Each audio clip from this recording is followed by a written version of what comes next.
Thank you so much for staying with us. We're just about to review the news quickly, but I want to run you through the headlines on the newspapers. We'll start with the Daily Graphic this morning. And as you would expect and anticipate, tomorrow is quite a big day for the NPP. And it is taking expression in front of the Daily Graphic as well, as it is reporting or asking the question, who bears NPP flag for 2020? Tomorrow's poll decides. You are interested in that story? It's on page 3 of the Daily Graphic this morning. And then an update from government says that national airline to fly in 12 months. Some good news for all of you who have been calling for that. Story is as well in the Daily Graphic this morning. So, apart from Dr. Bawumia's photo boldly in front of the Daily Graphic and advertising number 3, and says that let's win and rebuild for victory 2028. Win with Bawumia. The same paper as well as reporting how Brian Champon says that he is poised for victory. Story is on page 13. How poised he is, you find it in page 13 of the Daily Graphic. And as well, the former Education Minister, Dr. Yaw also pledges, I will restore trust in the party. This will be on our table today to discuss what's wrong with the NPP party and why does he think that he should restore trust. Daily Graphic as well, government, AFDB signed grants for major big push projects is behind the Daily Graphic. We'll go to the Daily Guide, and it is advertising for the former Vice President, Dr. Muhammadu Bawumia. It says that it is a win it's a Bawumia win. Delegates go for consistency and experience. This as well will find expression in our conversation on the table today. Is this consistency or people want a full change? We shall get into that, but that is taking the central point of the Daily Guide this morning. And then the finder, BOG sets 2026 deadline for microfinance reforms. You also have seen quite a pushback from the leadership, microfinance leadership, saying that the 12-month period is quite unrealistic for how much the Bank of Ghana wants it to raise. And so they are going to be engaging stakeholders and the regulator as well. Story is on page 6. We brought that story to you in our AM bulletin, 6 AM bulletin. The microfinance institution to meet 100 million capital BOG. Part of the reforms suggested. iShowSpeed visits Ghana. Visit gives Ghana tourism a digital lift, the Ghana Tourism Authority. And my colleague Noella will be speaking to Abeku Santana, the deputy of that institution, for us to get more on that. How? Because this has brought some conversation that has taken a little swipe on a colleague in the industry who thinks that really he didn't deserve to even have a Ghanaian passport sharply or quite quickly or quite swiftly. But when Wella speaks to the GTA, we'll put meaning to all of that misunderstanding. That is also in front of the new finder this morning. Mental health advocate advises commuters to plan for stress. Of course, the transportation crisis or challenge in Ghana. You plan for your mental health, don't take our transportation crisis out of that. Now, the Daily Gist, who leads the NPP 2028? It's Bawumia Day. I don't know if it's the answer to the question on the Daily Gist, but it is as well advertised on all 5 aspirants or candidates tomorrow, well, it won't be by this time, I'm sure by 5 p.m. or 6 or, yeah, we'll get to know who the NPP would have decided on. Oferiata trial stalls as OSP seeks more time. If you read the report by the OSP, it's half-yearly reports. It takes expression as well and gives a breakdown on the cases that they have also instituted. You want to read more? It's on page 2 of the Daily Gist. NPP bars national security from presidential primaries. I've got to look into the story for you, but it is in the Daily Gist. NDC gives marching orders to appointees. Of course, so we're going to be discussing today. What does this really mean? Is this the reorganization? Is this true reorganization for the party? Why at this critical time, really? Was it triggered by persons who are being appointed and as well want to still go to Parliament, or this has been an existential problem they want to solve? We'll look at that. GJA cries out over attacks on journalists. Hopefully the government hears us out. The custodian, NPP kingmakers to crown Bawumia tomorrow. I'm not sure what this means, but Professor Smart is here. Would ask him what it means when they say MPP kingmakers. The delegates, or who? Are there kingmakers among the delegates as well? We'll ask all of these questions. BOG gold reserves declined to 18.6 tons. Professor Appointee as well as here. If we have some time, we can ask that question about how gold the BOG gold reserve declined to 18.6 tons, what it means for us as a country. That will be all for the newspapers. I'll be kind to bring you my joyonline.com. If Yao, my director, is in a good mood. Okay, right, he's in a good mood. Well, so gold windfall must be shared broadly, not selectively, Ken Ashigbe, and that's our top story. And still more fallout will be tax everyone fairly. Ken Ashigbe pushes Mineral Commission to expand a mining revenue base, and every cedi spent returned 20 times over. OSP shuts down critics. It is in that report that they released as of yesterday, and giving you reason to know that those of you who have been asking or saying that the OSP spends lots of money and yet we're not getting results, he's been answering the question that says that for every cedi that the OSP spends, Office of the Special Prosecutor spends, they make 20 times of that money. Is that good news or not? We'll get into that. All right, so we'll just start the review shortly, and my guests are all seated. I will just catch my breath, and then we'll start. Well, joining me this morning is Dixon Chedua, Member of Parliament for Brekum West, Andrew Appiah-Dankwa, Director of Legal and Constitutional Affairs at the United Party, Professor Smart Sapon, a Senior Research Fellow at Kumasi Technical University, and I saw Professor Isaac Boydi, Dean of Accounting and Finance at UPSC. Doctors, professors, honorables, lawyers, gentlemen, thank you for joining me today. I haven't seen you this year. Yeah, we have. Yes. I haven't seen you, honorable, this year. Sure, I was in my village, with my people. Okay, your people are enjoying full time with the honorable. Surely, yeah. Okay, and then Prof. Yes. I don't like that when there's only time for elections. That's when I see. Yeah. We're going to change that this year. Okay. Yeah, this year I'll be frequent on other issues, not only on. I totally agree. You and I should be tired of elections. I hope so, because you put the numbers to it beautifully. But we'll get you to address other issues. But Prof, I've seen you this year. Have you had a good week so far? I did. Okay, how did your program go? I saw the speech that you did. Yes, we are here. Good morning to my colleagues. We are here to say thank you for your outfit. You supported us massively during the program. It went very well, and that was the first phase of our press conference. Okay. There'll be another one when we have received report from RTI. Okay. If we don't, the next is to go to court to compel them to give us what we need to present to Ghanaians. Okay, that'll be nice. Yeah. Well, so we'll start with the NDC. It says that it is reorganizing. But if you missed that press conference by the General Secretary, take a look.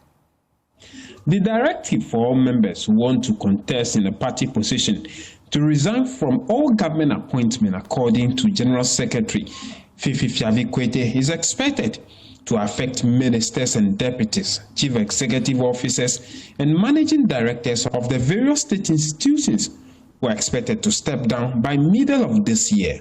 Any person seeking to contest for a party position who currently holds an office to which he or she was appointed by the president or government must resign from that office at least 6 clear months before filing nomination forms. 2, chairpersons or members of boards or persons in analogous positions are exempt from this restriction. Why? Because they are not full-time employees. So those who are full-time employees are affected. And the following are those who are affected. The affected officers under paragraph 1 include, they are not limited to: A, ministers and deputy ministers; B, chief executive officers, managing directors, their deputies or analogous officers; C, metropolitan, municipal and district chief executives. Those intending to contest at the constituency level shall resign by April 2026. Those intending to contest at the regional level shall resign by May 2026. And those intending to contest at the national level shall resign by June 2026. These provisions are firm, constitutional, and we enforce without exception. Some persons who will be affected include National Communications Officer Sami Jemfi, who is now CEO of Gold Board, Deputy Communications Officer Malik Basentale, now CEO of the Youth Employment Agency, National Youth Organizer George Opariado, now Minister for Youth Development and Empowerment, his Deputy Youth Organizer Osman Ayariga, who is now CEO of the National Youth Authority. Others are National Women's Organizer Dr. Hannah Bisiu, now Administrator of the Minerals Development Fund, and Deputy National Youth Organizer Ruth Delacedo, who is now serving as Director General of the National Service Scheme. This is the party's reason for the call for their resignation. I think it's simply an issue of reducing the level of greed. You understand? You're alone, one man no chop. What's your problem? What's your problem? You know? So if you want to work for the party, you leave your position in government and come and contest and win. Then we know you are fully dedicated. But this situation where you are trying to be one leg here, one leg there, even you notice, even constitutional review, it's even bringing a provision that even if you are a member of parliament, it's no more going to be permitted once it's approved for you to be both in parliament and in government at the same time. Why? You alone, why? So it's the same kind of principle. In accordance with the roadmap, the elections will kick off from the branch level between 2nd May and 30th July 2026.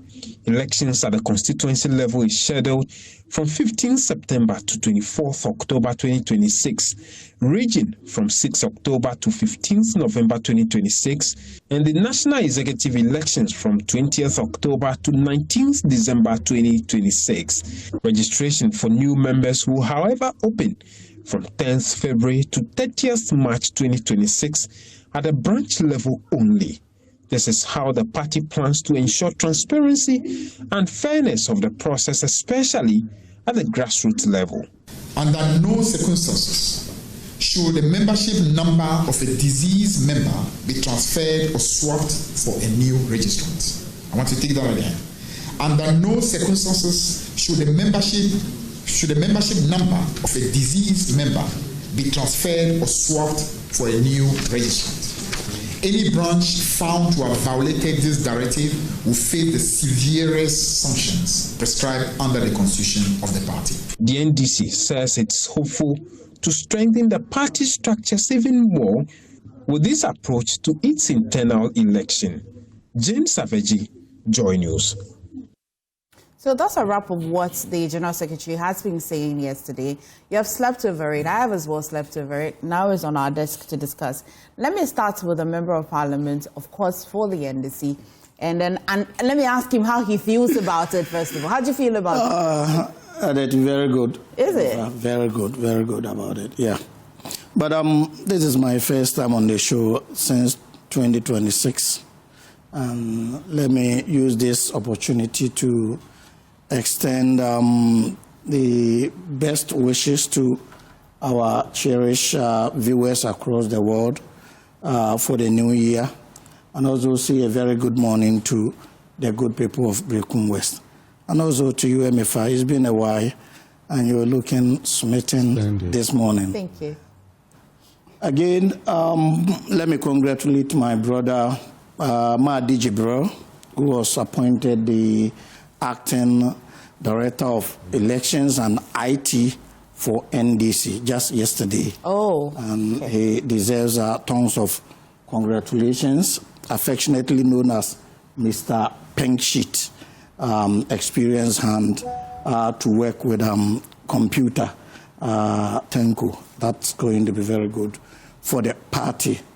MFA, I said I feel very good about this because we've seen clarity with respect to the guidelines, where we are building from the foundation level to the roof level, unlike what our brothers on the other side are doing, where tomorrow they're going to elect presidential candidate when they don't have branch executives elected, constituency, regional, and national. You know what that means in MPP is that the very people who are going to elect the flag bearer, it's possible most of them will not be around to campaign for him. They may lose their position. So legitimacy of the person elected comes into play.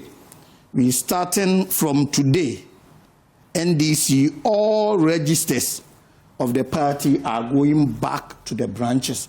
Between today, January 30, to February 10th, registers are going there, and people who want to register for the party will have opportunity from 10 February going. You can register, be part of a branch. Then by 30th June, we'll be done with the branch elections. That will be followed with the constituency, regional, national, and in 2027, we will be talking about parliamentary and presidential elections. That is how you build the structure of a party. Okay. That is why yesterday our General Secretary emphasized on the strong foundation we're going to lay. And the foundation is on the branches, and we're going to get that right. I said I'm happy about the guidelines because if you look at one area that is generating a lot of debates and discussions here and there, has got to do with the clause that says the appointees, ministers, deputy ministers, CEOs, managing directors, and MDAs, MMDCEs, DCs, and analogous positions, those who then are exempt from contesting unless they resign 6 months prior to filing of nominations. MFA, whenever any rule, any law, any regulation is made, the lawyers will tell you there are two parts to it. You have the letter of the rule, the regulation, the law that has been made, and you have the spirit of that law. In this case, what is the spirit behind? The spirit behind is that you have a government that is committed to delivering for the people of Ghana, and you have a party that has given birth to the government. So in a situation where you have members of the executive, the government, who are still holding on to their positions at the party level, how are they going to perform effectively? One person, and we want dedicated party officials who will be working 24 hours for the party. At the same time, we want appointees of this government to be committed to the cause of the government and to ensure that we are delivering ahead of the 2028 election. So the spirit of this is that beyond the one man, one chop that has become the mantra, the spirit behind is that you don't want appointees who will be divided. You want appointees who will be focused clearly on the job they've been given. So if you are appointed as CEO, you focus on that job, deliver for the people of this country. If you are appointed or elected as an official of the party, you work solely for the party. So I don't see anything wrong with this. This has got nothing to do with a mafia to cut some people out. You know, for the boards and those analogous positions that are exempt from this rule, the understanding is typically boards or board members attend sort meetings. Of full-time. They attend meetings just 4 times in a year, unless there are emergency meetings. Every quarter, it's once a quarter. So 4 times in a year.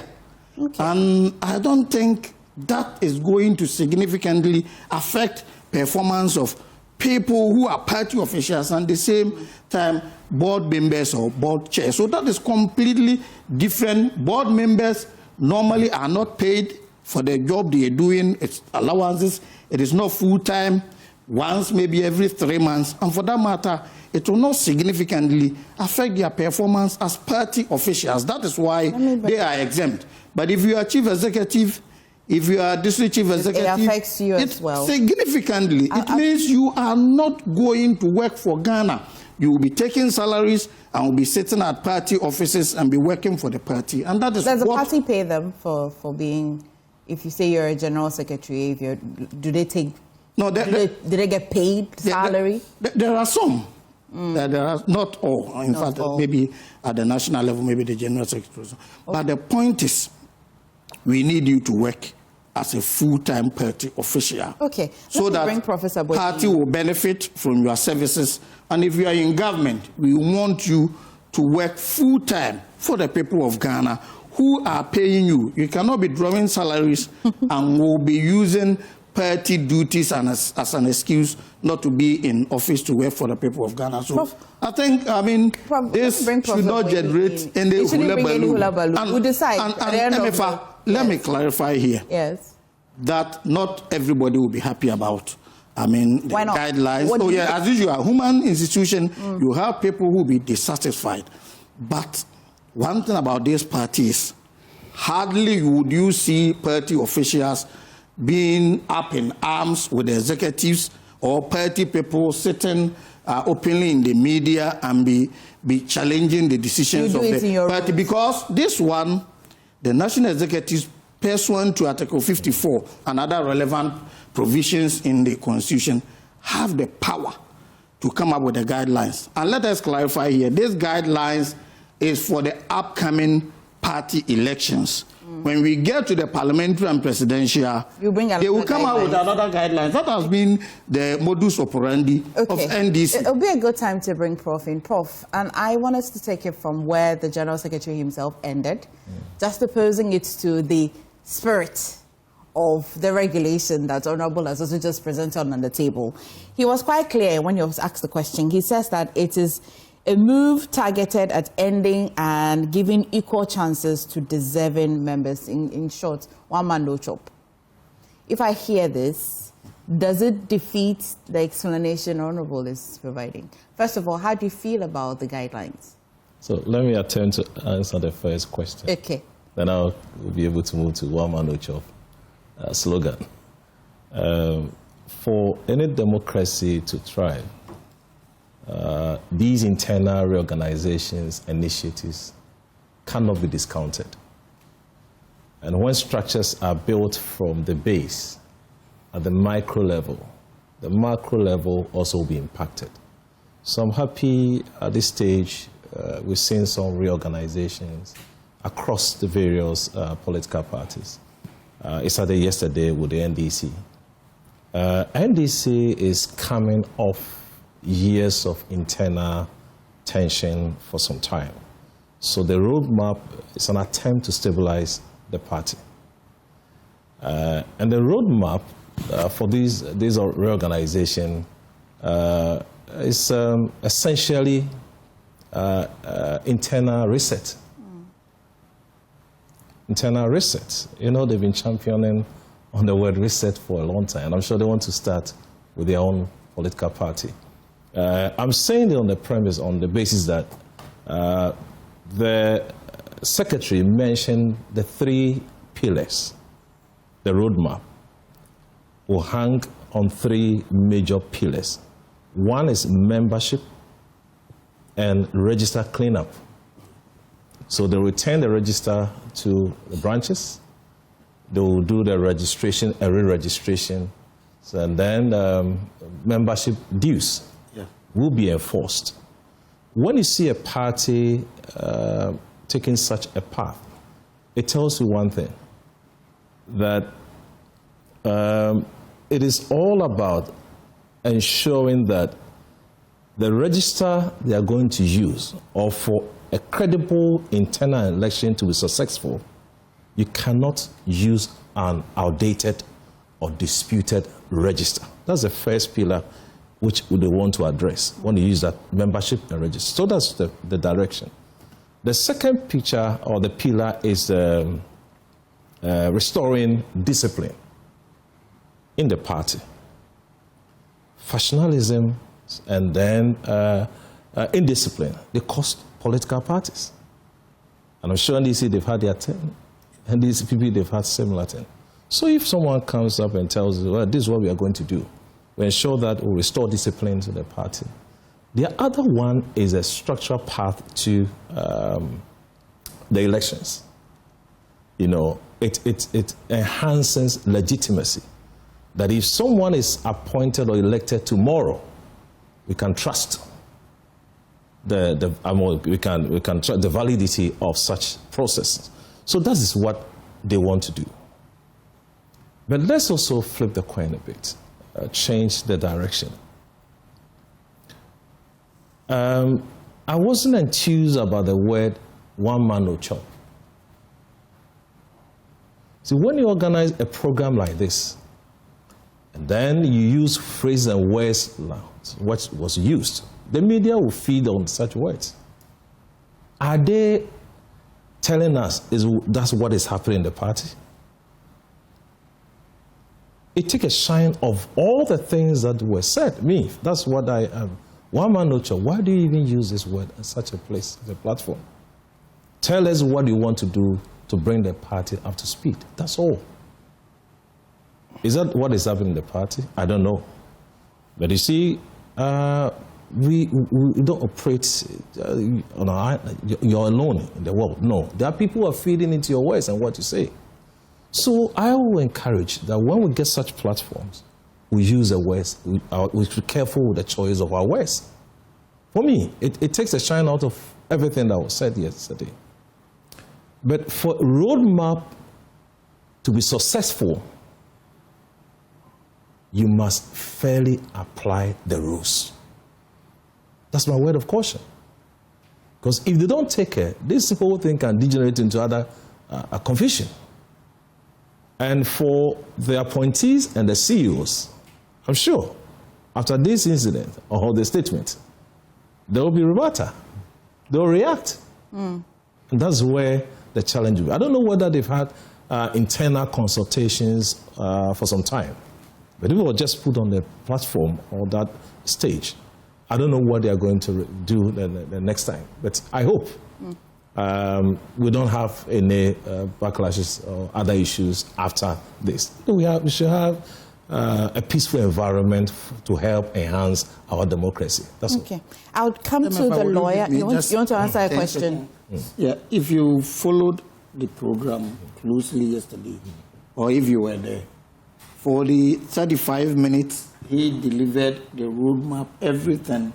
There was nothing like one man no chop. That was said on the so that was the letter of after the is that not the explanation you were giving? That's the letter of the speech. Prof, let's be very fair. Then a question was asked. Clearly, that was then the response brought the spirit of the letter. Delivery of the main program. There was nothing like, and if you listen carefully, you also said the board members are not full-time members, emphasizing on the need for full-time members of this government to concentrate on their work, and those who are not full-time also have time to concentrate on the party work. He perfectly delivered that message. Yeah. But I was saying that. But why do you want to dwell on? And today, that's what the media will capture. Don't give the media words. But interestingly, MFI, he used words like the spirit and the letter. The spirit. The letter spirit, is what was read. The spirit was what the question brought to the answer. Yes, MFI. When you go to the Supreme Court, that's what it means. Yes. The answer they give us is what we carry as a spirit, is it not? But I would come to you, lawyer, for the possible conflicts of interest and what possible... But beyond that, is there anything wrong when you have many other competent people who could also serve the party? I doubt that's what. I don't think that's what problem. So one man knows serve. One man knows serve would have been. And one man knows serve. And want to still be here. Maybe by the time we'll finish the discussion, we'll come to a conclusion. Admitted that this is the way to go, and that is how our friends ought to have. Okay, let's do a bit of numbers here, Prof. Yes, political parties exist for many reasons. One, to win power, retain power, oppose a ruling government. These three majorly, largely, but they sleep and wake up wanting to win power or maintain power. If you look at what has happened in the past and structures where you would see that a person holding a position in a political party is likely to contest even a member of parliament, it kind of creates a roadmap for people to want to accelerate their political ambitions. And I think it's worked for many people. Knowing what political parties exist to achieve, Does this contribute negatively or positively to them retaining power, winning power? Or I will not bring the other parts, the opposing roles that they play. Yes, so it comes up to, eventually it comes up to winning power in whatever case you look at it, except for instances where the individuals who get affected negatively or positively relent or relax on their path to helping the entire body win victory. If the rules as read, for example, lands on your disaffection side, you're not too happy with it, it's about you acting over yourself and then going eventually for the interest of the entire political party at the end of the day. So if along the line individuals allow their individual interest to overshadow that of the general good, then the party will eventually suffer, because when the party is losing power, it doesn't see, it starts with one person getting disaffected, the other this, that. So yes, the rules may not satisfy all of you equally, but for the sake of your party and in the interest of winning and maintaining power, I would want to advise that along the line, if anybody is affected by this resetting arrangements and party reorganization, I'm using resetting because my brother likes that, so all this comes to the general good of your party. But I think I would want to add quickly that you cannot decouple the written and read speech from the comments that came with the questions that journalists posed to the General Secretary. And both are important. The notes we take out is that the party position is not as it used to be in the past. In the past, those who stay to sacrifice and serve the party are the most neglected, the most poorest. Some of them use their meager resources to sponsor and participate in activities. At the grassroots, it's quite serious. You have to attend almost every naming ceremony, every funeral, and all those things. And those party people at the base sometimes use their own money to sponsor those things. And eventually, when the party comes to power, they don't get to chop. They don't get to chop. I was happy hearing that there's a certain chop and that one man for no chop. So a chopping exists. But the problem is whether it is one. We want to decouple the constant and the variable. The constant is the chop.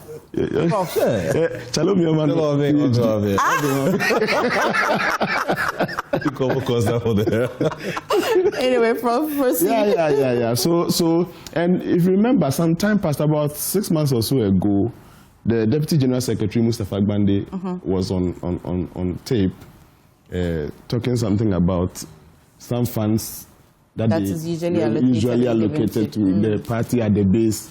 So then he was telling them how they should be grateful that under this government the funds come regularly and those things. So it fits in. And I will be personally happy that whilst you call people to dedicate full time for party activity, of party duties, you allocate some resources to take care of them. You are telling a CEO to resign from, no, not like telling, or, but if he wishes to serve the party.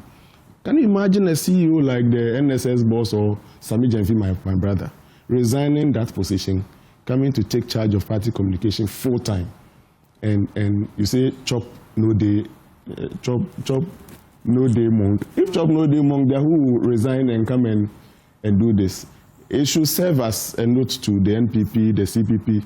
If you are calling people to come and help you organize the party and maintain the party in good shape, you should find means of making some funds available for them. If it is on record still, the party officers, with the exception of the General Secretary, none of them receives any form of stipends. It is bad. It will affect the quality of the work they do for you at the branch level. So yes, the chop, let's not run away from it. I am even enforcing that if it doesn't exist, General Secretary Fifi Kwete should try and speak to the Chief of Staff and those who can mobilize some funds in support of the party to make something available for the branch level executives, the ward level, the constituency level. They suffer at the base seriously. And if they hear the word chop, by now it's going around, somebody is thinking about, where is the chop going on? Because even as of now, some people have been neglected. You know that. It's possible that some have not actually gotten any benefit from the struggles they made into the victory that came. So, yeah, much as people may take that as a bad headline, I think that if it was even a slip, it should be a wake-up call for General Secretary Fifi Kwete to ensure that party executives currently and those who would opt to go for the positions and serve the party at the various levels of the party get some form of stipends to support their daily activities. They eventually spend more than whatever stipend you might be allocating to them. They go for all the funerals for you. Generally, you can't be at all the places at all the time. People are at those places representing and making the party beautiful at the base. Yeah, so if you don't have budget for them and you didn't mean chopping, please make some funds. Okay, I'd come to the lawyer. When I come back to you, Prof, my question will be, these people have really gained some currency in terms of popularity. And it matters who is contesting for which role. Yeah. And so giving them that opportunity to choose one, then it comes to me questioning the government on why they were appointed in the first place. Yeah. Why do we allow people, why are we offering two options for people to want to choose? Absolutely. First of all, why does that even mode exist when I come to both of you? But I come to you, first of all, I would have, maybe what I should have done was to find out whether or not these party executives are paid. Clearly, whether there's some form of monthly salary, because it matters what they are getting already, which Prof has been trying to allude to.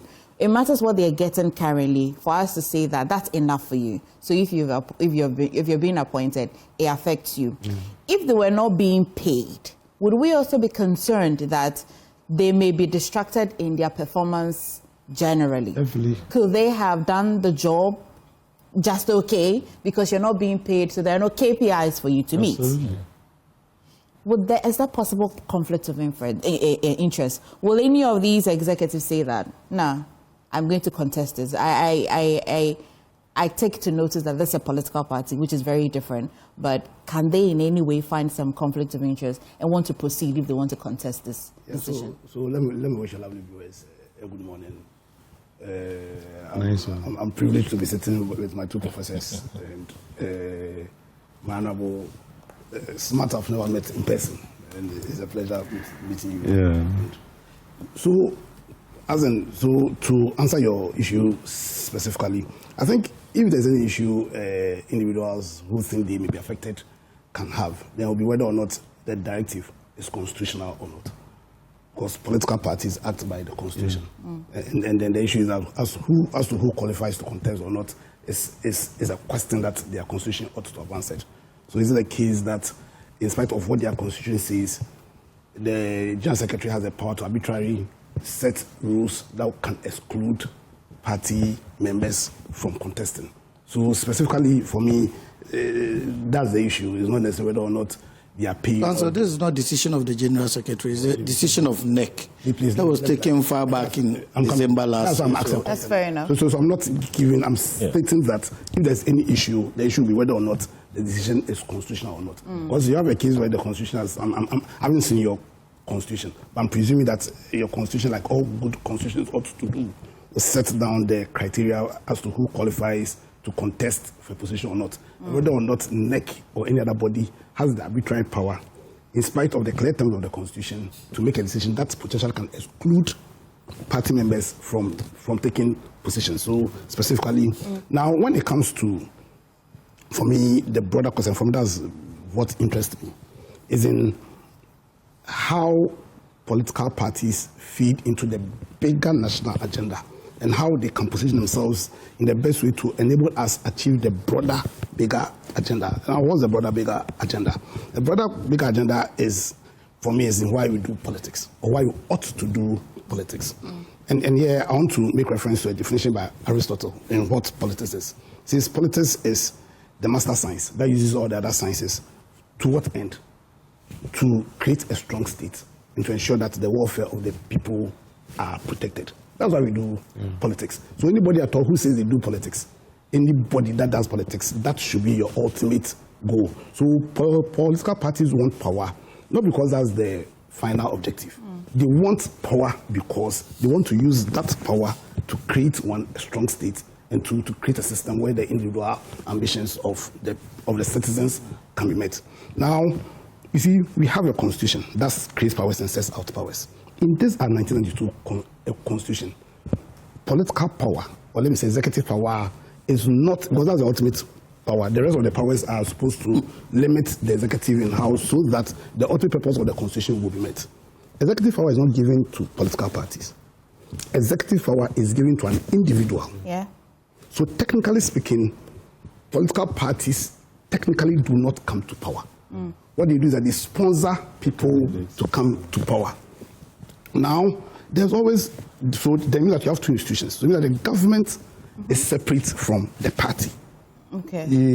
So where you have, what's it called, where you sponsor somebody to become and the person forms the government. The government is not the party. Now, what the party ought to do is to ensure that the government is sponsored, believing that the government is going to deliver a governance which aligns to their values, because the party also has values. Now, where the government is delivering governance which does not align to their values, what do they do? And we've had an experience in Ghana. So if you recall, when President Kufuor was in power, the party felt that President Kufuor was doing certain things that did not align to the party. So you had a situation of the party chairman then having the Kayonis to come out and criticize President Kufuor. Now, between 2017, because in that time, the NPP was a very strong political party. Now, you had a situation where between 2017 and 2024, the government NPP sponsored did a lot of things which did not align to the party's values, as clearly stated in their constitution. You understand? But the party did not have the strength. They didn't have the courage to hold the president accountable. Because it's not just the duty of parliament, it's all of our duty as citizens to hold governments accountable. Now, what the NDC is doing for me excites me. And I agree with my professors when they say that the chop took a shine out. The other one, we must agree, it took a shine and then had the potential of taking a focus off the importance of what they were doing. Because the importance of what they are doing is, first of all, make that distinction clear. Yeah. That there's a party and there is government. And two, to create a situation where the party can be strong enough to ensure that where the government is sponsored is delivering governance which does not align to the party's values, they can hold the government accountable. And already, without even this attempt to strengthen their party, I've seen signs. The clear signs was when the general secretary of the party had the courage to say that, listen, there are people in the party who are pushing a certain third-term agenda which does not align, one, to the party's values, does not align to the government's value, and it has the potential of bringing chaos, which is not our objective. We want to sustain this democracy. But you had the general secretary who had the strength to nip this. I don't know if he succeeded in nipping this, but at least he came out openly to say, listen, we don't believe in that. Two, if you recall, the chairman of the NDC did not have problem calling out Sam George. Remember the issues? He called Sam George out. Yeah. That is a responsible party. So you need, it's not just the, what's called, in Ghana, we've created a culture here where it's just the minority in parliament that holds government accountable, and some few CSOs and some few journalists. You want to create a culture in this country, a political culture in this country, where one, not only do we tolerate diverse views, but we also hold political leadership accountable. And that obligation, that duty, does not only lie on the minority. But this is the ideal situation. The common situation, of course, we see that nearly almost all those who have been appointed, even all those who have been appointed from parliament, because of course we know that they belong to a political party, almost everybody who's been appointed is either saying one way or the other, advertising or campaigning for a political party. And we know, if you drill it down, they belong to a political party. And it will be the party that's in power. You see, that's why our politics is not delivering the purpose. That's why the politics in this country is not delivering what it ought to deliver, because we fail to build the institutions that will drive the purpose of. And so, where you see a political party attempting, you understand, to place it in a position where it can better fulfill the purpose for why they even exist. Because I'm telling you that when you take it broadly, political parties are not there only to win political power. So then what happens when they are not in power? Do they stop being useful You understand? Or in fact, political parties that don't even come into power, like I'm saying, they sponsor people to be in government. You understand? So to build a democracy, we all agree that we need to build a very strong political culture. But to build a strong political culture, then we need to strengthen our political institutions. To break it down for viewers who are watching, do I envisage a party where the NDC or the NPP will sponsor an individual who is not a member of their party to say contest to be president? No. Or it's not no. So that's why in their constitution they state clearly that before we will sponsor you, you must be a member of a party. But having sponsored you to become president, one, immediately your duty is not just to your party. Your duty is to the entire country. But still leaves the duty, a little bit of the duty to the party. No, that's what I'm saying. When we Ghanaians are given our powers, we don't give our powers to the political party. And I'm making reference to our constitution. Because the constitution that creates powers. So under our constitution, we don't give our powers to political parties. We give our powers to an individual. Yeah. You understand? However, in how we've practiced this, we've not handled it well, and so we've created a situation where it's as if the political power is given to the political party. But really, it's not given to the political party. It's to the individual. So, as and when it pleases that individual, they can use the political party. I'm saying a typical case in point is with how Nana Addo handled the MPP between 2017 and 2024, and how the party itself, because it was weak, allowed him to do whatever he wanted with the party. To the extent that when he was delivering governance, which was adverse. Listen, when you take the MPP and when you drill down to the UP, you know the NLM, the key reason why he left, the people who left, who from the NLM, not the NLM, Victor and the rest, they are part of the CVP. The reason why they left and from the NLM was because they believed in decentralized government. They believed in small government. In fact, that's one of the fundamental ideals of the UP. And when you read MPP's constitution, it says that clearly. It says that one, they believe in decentralization, they believe in small government. It's in their objects. Now you have an MPP sponsoring a government. That one gave us about arguably one of the largest governments. You understand? That was adverse the to... largest, not one. I'm saying that because on top of my head, I can't remember if there were an instance where, because we are talking about figures, and figures has to be factual. So I can't make an emphatic statement when I can't remember. That's what I'm saying, arguably one of the largest, because I don't know if there's any government that has had more ministers than him, you understand? And two, it was also he led a government that was very centralized. His government was very centralized. And so Nana Addo delivered a governance which, in all intents and purposes, was adverse to the value that the PYMPP was formed as a political party in the first place.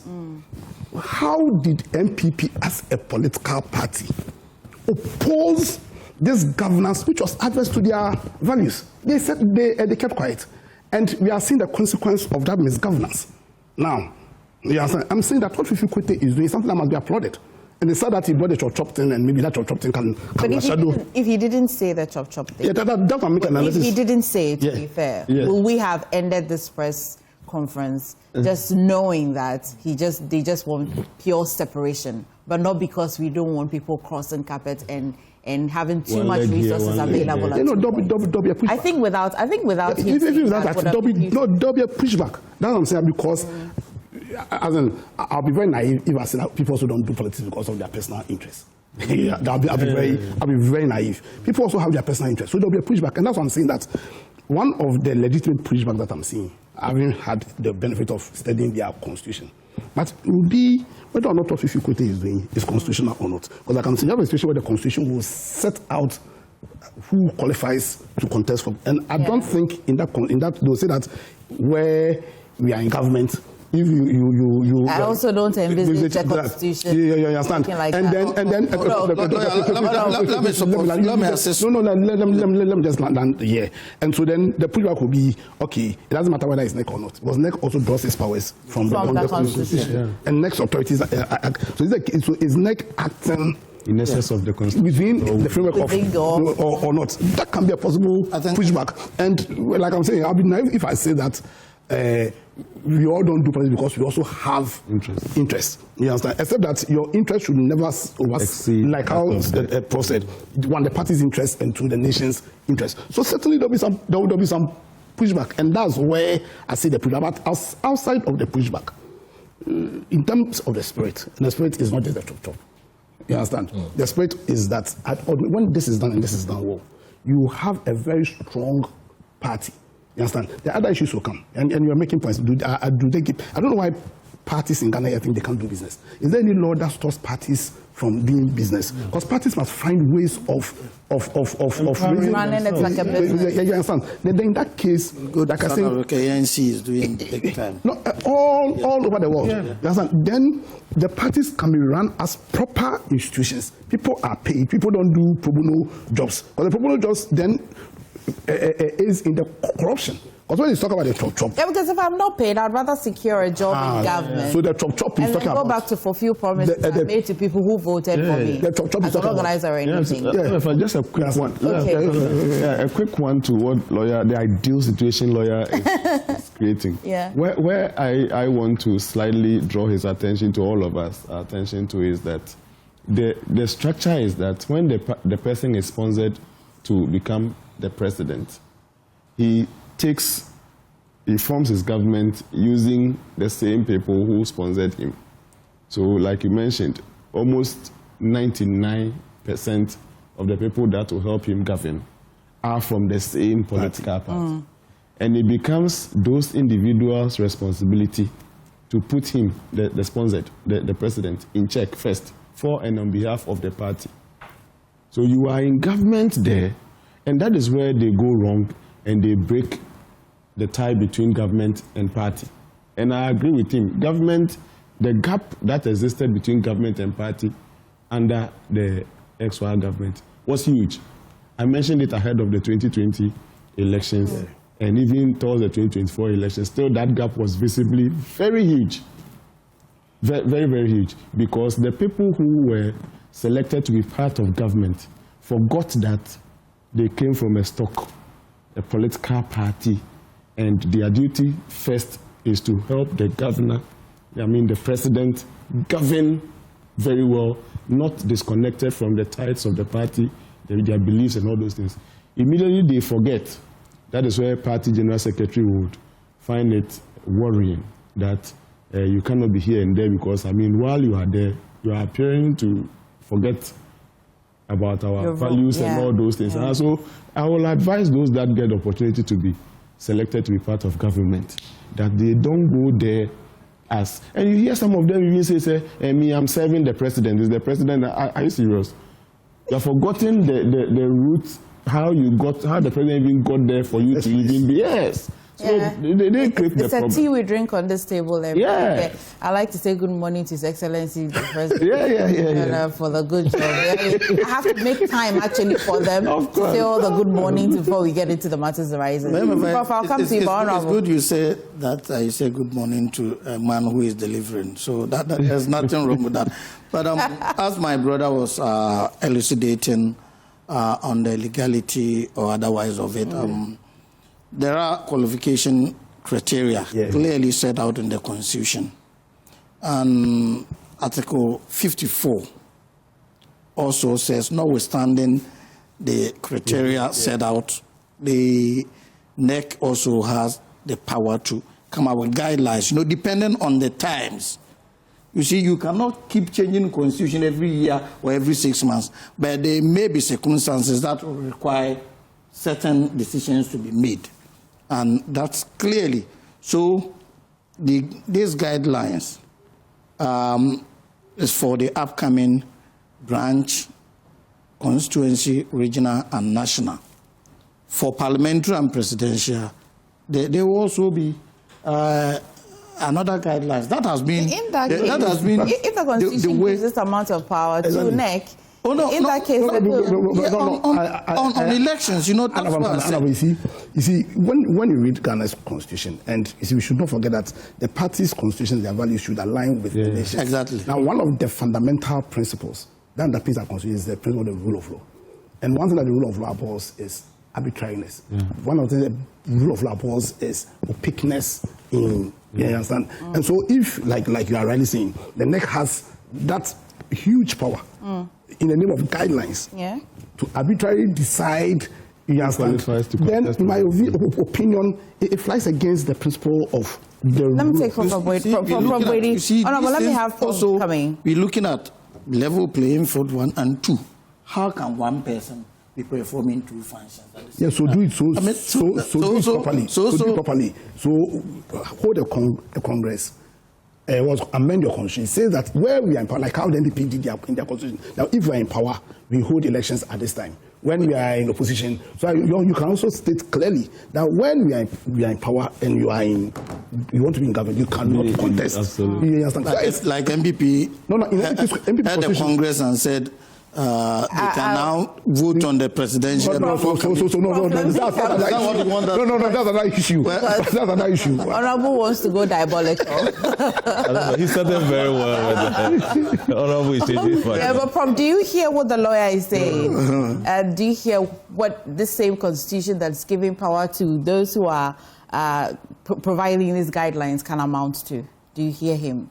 Well, I don't want to be too technical or try to know the constitutions more than my good friend, the lawyer. And obviously, the NEC will draw their powers from the Constitution. Yeah. And if that's what they are doing, that is fine. It started very well. And I have enjoyed listening to Fifi yesterday. Very brutal, frank. The party is trying to choose noise over order. I mean, order over noise. Yeah. Structures over slogans. That's what they're trying to do. In practicality, order over noise, in practicality, for the purpose of this conversation, we've said that noise has worked for almost all the political parties very well. Yeah. It's delivered very sharp results. Yeah. This order. He ended creating the noise. This order, what's the true impact? Because it matters who is contesting.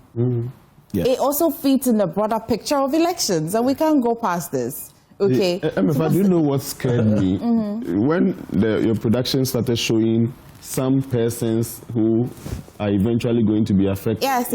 I can remind you, there's a Balik Basin Tali. Yeah. So I asked myself, that is it just about there's assuming, fee. Yes, check the squad. Yes, there's Ruth De La Sedo, that's the NIA. There's Jojo Pariado, who galvanizes the youth. Yes. He holds a role that's... Ayariga is there. And I mean, I don't know. So if it is just a matter of don't be here, don't be there, and, for example, all these squad decides to keep their job, because I don't see the level of chop at the right equivalent to somewhere down there. I'm still interested in the chop for MFA. Being a political party executive, right? So if assuming they all decide to maintain the chop, like be with government, and you are saying it gives opportunity for people to, then there will be some need for, I think they have time, they have to go through some nurturing to fit for 2028, which is also quite very close. Else they will be there ceremonially, and Sami Jenfi cannot sleep, seeing the communication go away that... Hopefully he can't sleep. Maybe he's sleeping fine. Did they give a time frame for this? Yes, when? 6 months prior. 6 months? So but if you are not contesting, you are holding on to your position so they're handing over 19th December. My prayer is that Sami should stay at post for us to finish our issue. Or if you want But knowing what we know now, the role of a political party to sponsor people to come to government, knowing what they know, what's the real conflict? Because they are not, ideally, they are not the ones running a country. So, but truly, most of the people who are appointed, I know most of them probably would not want to come back to contest for party position. You work for the party, you get official position when the party is in power. Because people have choice. For instance, the national chairman, Honorable Johnson, I see you don't get here, 17 years as general secretary. Government came to power 8 years. He never held any executive position. He stayed there, national chairman for almost 4 years. He hasn't held any executive position. Honorable Fifi Kwete, general secretary, if he wanted, he would have gotten a cabinet position. Of course. So most people who want to stay at the party decide not to take appointment. And because there's some those equivalence. who do take, There's some leverage. hardly would you see them coming back to contest. So I don't think. So why did you need this guideline? No, in a situation where you probably will have. Now you want to compel people. You want to. So there's the ideal culture, but we want to compel the point is beyond the job, beyond everything. Emifa, how can one person be working effectively? That's the way. But that's my question. To be doing it all. Prof, if you can hear me. But my question is that for a political party, for me, it sounds to me like, oh, because I am a journalist, why do I have time to go to church? The roles are different. No, they are. That's the understanding. Let me tell you this thing. Now that MPP is going to elect their flag bearer tomorrow, we started our internal elections. We are now switching to campaign mode for 2028. And if we are holding an executive position and the party is on the war front campaigning, your boots should be on the ground. It means you have to leave your offices and be on the campaign field at the expense of the government business will suffer. So basically, this is the fundamental reason why it is very important for, and you see, those who will opt to stay with the party, work hard, will also be resourced and will be rewarded if you also want the executive position in the future. So for me, for efficiency's sake, and for us to work for Mother Ghana, I mean, this is a very bold decision that the party is taking, as we've all agreed. It's a very, very bold one to tell you to tell your own that you cannot be here and be here. It's not an easy decision, but it is in the interest of this nation to do that. Okay. Prof. Swart, what will it cost the NDC? Though it looks good, there's order. Every time there's order, in the interim, there's a cost. So I usually advise persons in positions, current positions, that they should have some succession plan even before they decide to resign or whatever. Because now, for example, if Malik decides to stay with the National Youth Employment, has he groomed people enough? Are there people he can easily say, with this person as my successor, I can rest in and will not be bothered about the efficiency of the work and all those things. For sectors of the executive structure, which did not have or does not currently have reliable succession plan, there the party will suffer a bit, and if care is not taken, the previous holders will be seen doubling, trying to come in. For me, there's nothing wrong with it if Sami Jemfi decides to jump into communications when the going gets tough and all those things. But it all depends on how well they've planned the succession, and as to whether today they can comfortably say, if I choose to serve government, which is also equally very important too. Somebody will be there to watch my back for me and do the work as efficient as I would have done it. I think once that is done, the party shouldn't suffer a bit. But they have time. The good news is if you do it in 2026, even if the person will have some initial glitches, by 2017, the person should be up for the job. In terms of cost, for me, if you look at the number of months or years being in power for the last election that was conducted, it's just, I think, 1 year. I'm wondering how these individuals have groomed people to take over when they finally exit and decide to join the campaign trail. Maybe they've had some plans like that. But for me, where the challenge will be is when this roadmap, the roadmap is not fairly applied. That's where I see. He was quick to add that it will be applied fairly. That is why there will be no exception. From membership to when they have a full-blown register and people are going to be elected. That's where we often have a problem. For this one, we often hear good news. I mean, you give the roadmap. If you go to sleep, the implementation, that's where the problem is. And I started by saying that they don't want to choose noise. Order over noise. Order over noise. But yet, they ended up creating the same noise. That's my worry. The man wanted to say no individual is bigger than the party. Then brought in that word. and it changes the whole thing. So I'm sure we should look at the But you are doing listening education to MFA. Yeah. See, whether you like it or not, in our country, the noise has inured to their benefits. Because Giving results. Because at the end, you see, we can say all the ideal things. But whether you like it or not, you want a certain result. And effective PR, ability to drive public opinion, has solved. Probably that was the essence of the noisy part. Yeah. Because what was right, it caused it to be Discussed. a topic of discussion. It's being discussed everywhere. But within that discussion, the positive side of what they want is also coming out. So I think, listen, Fifi Kote was their propaganda secretary. At that time, wasn't. And so, but at that time, it wasn't his official position was propaganda secretary. You understand? So he understands, and we all saw the effectiveness of his propaganda through it. So he understands it. But then, and at the end of the day, for me, like you rightly said, you see, where you create the right structure, where you create the right systems, let's say you have your SOPs, you have your what's called terms of reference clear, and it's part of the culture of the party. It really shouldn't matter who takes whatever position. And then it's a party that is more than 32 years old, have had a chance of changing several. So I don't think the human beings, once they have their structures in place. In wrapping up this conversation, and then we'll go for a quick break after that, I want to ask you this final question, Honorable, especially because you're a politician, you belong to the NDC. If political parties were run like businesses, like the two professors are saying, do you think that it would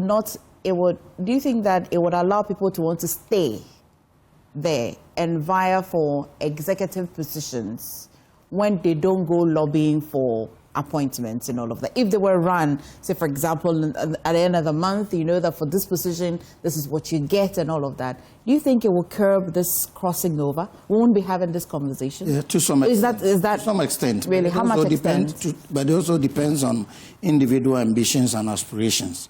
Somebody sets out to become a member of parliament.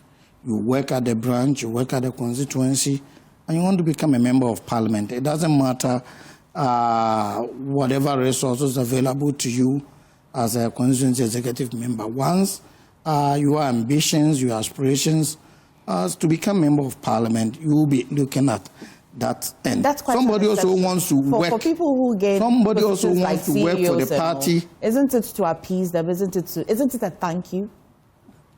Of course, it's part of it, but it's also the fact that the president alone cannot do and has to appoint people, and people who have demonstrated competence. There are lecturers, there are professors. People who have demonstrated. Maybe a secretary or you see, as lawyer alluded to, power is handed to executive power handed to an individual, and that individual comes from a political party that has its values, that has its political philosophy. So in appointing people to run that government, you also look at their orientation, whether they believe in that philosophy.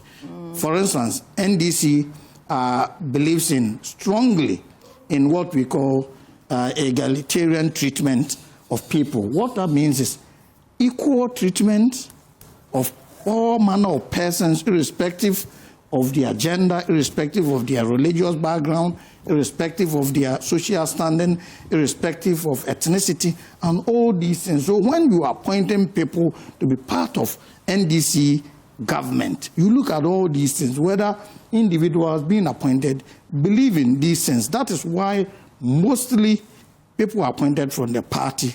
It is not a reward per se, but because they believe in the philosophy of that political party and how power is going to be used for the welfare of the people. That is it. Okay. So no matter whatever resources, people will still have aspirations and ambitions and would want to go forward. Okay. So that's for the NDC. Tomorrow is quite a big day for the NPP. So stay with me. We'll just take a quick breather. When we come back, we'll look at all 5 candidates.